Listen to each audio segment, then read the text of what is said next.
everyone. It's Jacqueline again. So I wanted to make another little update. I'm actually really enjoying these updates. I'm not gonna lie. It's been kind of fun just to like let out my thoughts and whatnot onto social media or YouTube or whatever. So, and happy Easter to anybody who kind of celebrates it that way. When I was younger and I grew up in South Africa, Easter was simply the day the Easter Bunny got into your house and left you a basket full of chocolate eggs, which was actually really nice. Now I just get pissed because my mother, the last time she would send me chocolate, I'm like, I don't eat sugar anymore. And I try to avoid it at all costs. So it really pissed me off. But I have very fond memories of growing up and eating hollow chocolate eggs. So, anyway, I wanted to rewind a bit on some of my videos. And it's been 14 years since I've been transitioning and on hormones and so on and so forth. And I do think that starting transition starts when you do your hormone therapy. And I wanted to go about it in a way that's um, like the first steps. Like, what steps do you take? Now, if you look back at my original videos, at that time, I was living in Los Angeles. It was incredibly difficult to get a hold of hormones at that time. So, we actually had, sorry, my lips are chapped. I actually had my lips injected 2 days ago at my job. And so, there's still a little healing and whatnot. Anyway, so that's why they're all chapped and red. So, I wanted to go back. And when I used to get hormones when I lived in Los Angeles, it was we used to get it from someone because doctors there they weren't going to be like on your side. And when you're younger, you want to take testosterone blocker and then you start your hormones and you want to do it aggressively. And I didn't have money to see therapists and so on and so forth. And this was at a time when it was a bit more difficult. So we would get ours from a local person, and actually it was everyone in Hollywood and Los Angeles. All the girls got it from this one guy. And so we'd get our shots from him. And now that I look back, I'm like, that's just so bizarre. I'm not gonna lie, he had good hormones. So, especially at that time, like they really worked. And then, and if you had like a lot of money, you could go see specialists and whatnot. And this is 14 years ago. So you could see specialists and people of that sort, but you had to have a lot of money. And of course, I was living in Los Angeles. I was 22. I was broke. And so when I started transitioning, that's the step I took. And I wasn't seeing an endocrinologist or anything. We were just taking hormones and testosterone blocker, and we were just taking it as we went, and which isn't very safe. And of course, nowadays it's different. And so now I have a doctor here that's actually just a women's clinic that I go to. It's a gynecology clinic that I go, and she treats trans women as well. But all the research is so on hormones. It's so vague and bizarre. And so, I assumed for many years that I would do progesterone to get larger breast growth and so on and so forth. And that isn't necessarily a thing. Progesterone's only function is to stop from like uterine cancer and stuff like that. So it's for older women that needed to stop the chance, especially if they're genetically inclined to have, cancer and stuff like that in that area. And since trans women don't have that issue, there's no reason to be on progesterone. And I kept talking to people that were on it, and they say, oh, it just made me fat, it just made me gain weight. And so it does cause breast growth, but the reason why is because you're gaining weight everywhere. So I would say for someone who is starting transition that's incredibly lean, very lean, very like thin, very sinewy muscle that wants to gain weight and look a little bit softer, I would say progesterone is a viable option for people like that. But for a lot of us, we just want to be on estrogen and testosterone blocker and just naturally go through it. I found myself, I kind of gained a lot of weight when I was on progesterone, and that's all it really did for me. So I don't take progesterone anymore. I used to many years ago, and it just made me fat, if you want me to be honest. And it did nothing for breasts. However, there are some things I've learned over the years with testosterone blocker and with estrogen that work for me. So, injectable estrogen is the best for me. It does wonders. The thing is, you just have to do the shot yourself, or you go into a doctor's office and you get it done. They've offered at my place for me to get it done through the doctor's office.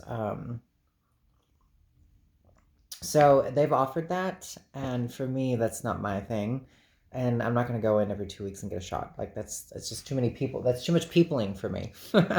And so I do the shot myself, and it always makes me slightly nervous whenever I do the shot myself. But it's always been fine. It's always been okay. So that's what I do every 2 weeks, and then every day I do 100 milligrams of testosterone blocker, spironolactone, and that's about it. I've had the idea of doing like orchiectomy and so on and so forth, but I'm at the point in my transition where so if you take hormones and stuff for X amount of time continually, things aren't going to be the same in the nether regions. They're not going to function the same. They're not going to do the same thing. So a lot of people that we'll just go ahead and say people that seek out trans women, they seek out functional trans women that are going to, satisfy their fetish. And so for me, that's not something I'm into. I don't give a shit about fetish guys. Like, if I get one hint of fetish from any guy, I'm like, we're done. I'm not even going to talk to you or speak with you or anything like that. And it's the same thing with women. Like, some women date trans women and they think that they can have a baby with it, but I'm like, that shit's not going to happen either unless you get off of testosterone blocker and estrogen, and it's like 2 years later, 3 years later that you can possibly have a child. To me, no, just adopt a kid. Like, it's ridiculous. Anywho, so when it comes to that, I do injectable estrogen, 100 milligrams of testosterone blocker a day, and those two things really work well for me. In today's society, I think it's a bit easier. I mean, every doctor I've ever been to, they look at me when I come in and they're like, how long have you been transitioning? I'm like, over, it's 14 years.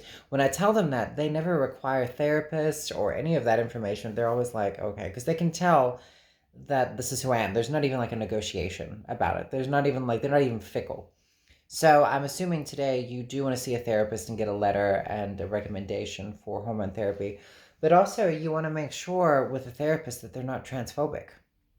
So it's very difficult to like go through that. I have clients that I do their hair that are trans, and several of them have had transphobic therapists where they use the wrong terminology with them and so on and so forth. So that's something, wrong pronouns. So you really want to seek out someone that's good. And sometimes people are like, oh, well, I'll go to a woman, they'll be better. Not all women are good, because sometimes they think, oh, well, you think you're one of us now. It's like that sort of thing. So there's that weird competitiveness. So I do think you have to do a lot of research depending on the area of the country you're in. The lady I see here in Memphis, I mean, she's refilling my prescriptions, and I haven't seen her in a long time. So I need to go in and make an appointment. And but oral estrogen, the pills, wasn't doing it for me. I did it for a long time and I thought it was working, but oral estrogen really does nothing for me. So injectables is where it's at for me personally, and my testosterone blocker. But at this point in transition, I mean, there's really no reason why I haven't got my SRS. It's one of those things where I should just get it and get it over with, but I'm so afraid of surgery. I really hate surgery. It's like a fear of mine. Like, I have a fear of surgery. And I just don't like the idea of voluntarily going in and getting a massive surgery and being in pain and then problems afterward. And then it just, I'm like, it just totally freaks me out. I know there's a lot of people go in and get it and get it done. And it's just one of those things where I'd freak out if things weren't just absolutely perfect. And I don't trust humanity enough to make sure everything's perfect. And I do know a lot of trans girls that have invested their happiness in getting the SRS. Like, their whole well being and everything is invested in getting the surgery done. And then afterward, it doesn't satisfy them. It doesn't give them it doesn't change their dysphoria or dysmorphia or whatever it is. And it can be quite a painful journey if it doesn't fix what you thought was the problem. So I think a lot of times the problem's kind of in here. It's in our heads. We've got to work through our own thing, so there is something to be said about like the new non-binary community and all these new people coming in, the new wave of accepting people. And now we have trans women with full beards walking around that are like fashionable, whatever. It's so we have like that look. So there's one thing to be said, that there is a more of an acceptance. However, if you're wanting to date a heterosexual man that likes women, it's going to be very difficult to go down that path where you're kind of in the middle and date a heterosexual man. So, it's one of those, it's just, there's an odd path. So that's kind of, I would say, therapist and talk to people. Usually every town has one. If I live in my town where I'm at and they have one, more than likely where you live, they're going to have somebody that's going to get you on hormone therapy. And of course, hormone therapy is vital. It is vital because it changes everything in your life, mental, physical, the way people perceive you, all of that. So anyway, that's like kind of the first steps I would tell people on how to get into transitioning. First of all, you really need to come into the concept of yourself. Like, do you want to physically change your body? Do you want breasts? Do you want all of these things? These things are something that come with transitioning into a woman. You have to visualize and see yourself going down that path, because some people, they don't plan on it. I mean, I actually had nightmares when I first started transitioning. This is a long time ago, but it was I had nightmares because I was like on estrogen and hormones, and my breasts would be hurting, and it's just a path that you're not used to. So it's like there's changes and new things, and it can freak you out a little bit. And there are people who do get freaked out, detransition, and then they retransition again. And so detransitioning isn't as big as people think it is. It's like, what, 5% of the community or something like that, that people detransition, but it is something to think about. So if people are transitioning, you want to go about it the right way. Anyway, I hope that gives people a little bit of insight and a little help into like the first steps. So therapist, estrogen, testosterone blocker, those are the three things that are vital to transitioning. And you want to go about the right way. You want to see an endocrinologist at least every 6 months to make sure your levels are right. Usually you can tell how you feel. If you feel fantastic and your dysphoria is kind of, it's where you find your level, your playing field. So anyway, I hope everyone has a wonderful day. And I will probably make another update in a couple of weeks or so. I am enjoying these updates though. Hope you all have a great day. Bye.